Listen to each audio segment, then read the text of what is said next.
Bonjour mes chers apprenants. Maintenant, on va commencer une nouvelle séance de la lecture dans laquelle on va voir un nouveau texte sous le titre Excuses. Allez mes chers élèves, prenez les livres et les règles et suivez bien avec moi. Et maintenant les élèves, je vais vous faire une lecture magistrale pour vérifier les hypothèses qu'on a déjà notées. Excuse. Qu'est-ce que ça veut dire les enfants? Excuse. C'est une raison apportée pour se justifier ou bien pour demander pardon à quelqu'un. Ce qui est drôlement pratique pour l'école, ce sont les excuses.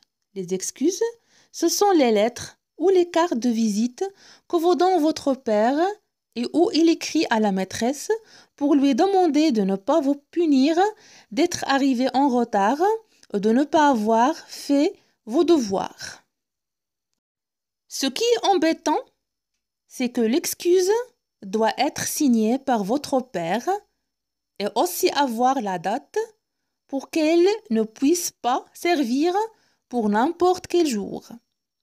La maîtresse n'aime pas beaucoup les excuses et il faut faire attention parce que ça peut faire des histoires comme la fois où Clotaire a apporté une excuse tapée à la machine.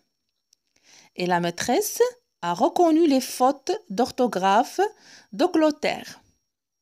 Et elle a envoyé Clotaire chez le directeur qui voulait mettre Clotaire à la porte.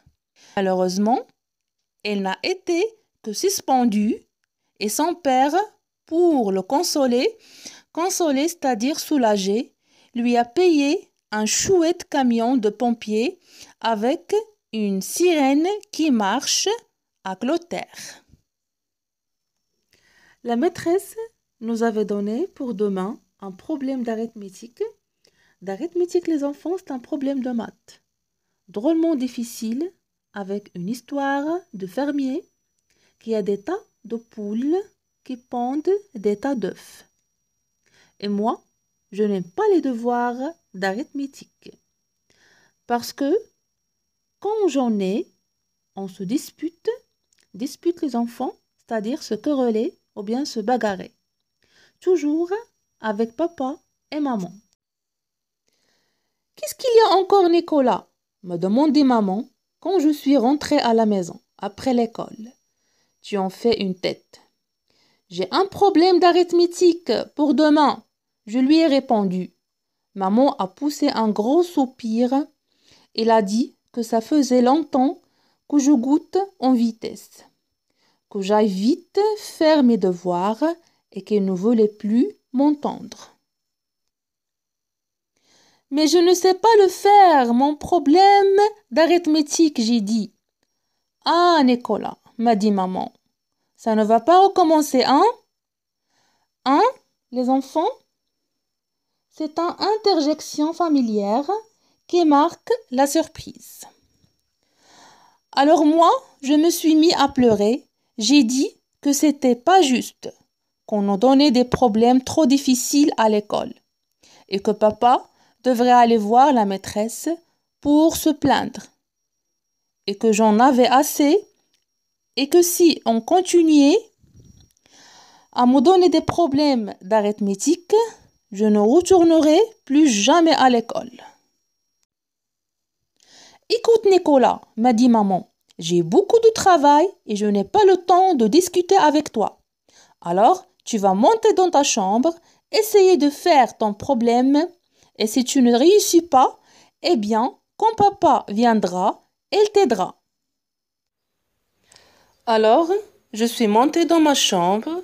J'ai attendu papa en jouant avec ma nouvelle petite auto bleue que m'a envoyée Mémé. Et quand papa est arrivé, je suis descendue en courant avec mon cahier. Papa, papa, j'ai crié, j'ai un problème d'arithmétique. Eh bien, file mon lapin, a dit papa, comme un grand garçon. Je ne sais pas le faire. Moi, je lui ai expliqué à papa. Faut que tu me le fasses. Papa, qui s'était assis dans le fauteuil du salon et qui avait déplié son journal, a fait un très gros soupir. Nicolas a dit papa, je t'ai déjà répété 100 fois qu'il faut que tu fasses toi-même tes devoirs. Tu vas à l'école pour t'instruire. Ça ne sert à rien que ce soit moi qui fasse tes devoirs. Plus tard, tu me remercieras. Tu n'as pas envie de devenir un ignorant. Ignorant, c'est-à-dire bête ou bien stupide. Tu de même, non? Alors, va faire ton problème et laisse-moi lire mon journal. Alors, je me suis remis à pleurer. J'ai dit que je ne savais pas le faire, le problème, et que je me tuerais si on ne me le faisait pas. Et maman est arrivée en courant. On s'arrête là les enfants, et maintenant, je vais vous expliquer cette partie du texte. Donc les enfants, ce texte parle d'un enfant qui s'appelle Nicolas, qui n'est pas content. Pourquoi à votre avis? Oui, très bien, parce qu'il a un problème d'arithmétique à faire à la maison. Pourquoi se met-il à pleurer? Oui, bravo les enfants. Parce que sa mère lui demande de monter dans sa chambre et d'essayer de faire son problème. Oui les enfants, selon vous, est-ce que Nicolas essaie de faire son problème? Non, il se contente d'attendre son père pour l'aider. Pour Nicolas, qu'est-ce que ça veut dire une excuse? Cherchez bien les enfants dans le texte. Oui, excellent. Pour Nicolas, une excuse, c'est un mot écrit par les parents à l'enseignante pour éviter une punition à leurs enfants. À votre avis, les enfants, est-ce que Nicolas aime l'arithmétique? Cherchez bien. Oui, très bien. Bien sûr que non. Elle n'aime pas l'arithmétique. Parce qu'il a dit dans le texte, je n'aime pas les devoirs d'arithmétique. Une autre question. Est-ce que le père de Nicolas refuse-t-il d'aider son fils? Oui, évidemment, c'est non. Il ne refuse pas d'aider son fils. Il refuse, à juste titre, de faire le travail à sa place. Donc les enfants, j'espère que vous avez bien compris. S'il vous plaît, écoutez la vidéo plusieurs fois et suivez avec moi attentivement. Et voici les enfants, des explications des mots difficiles.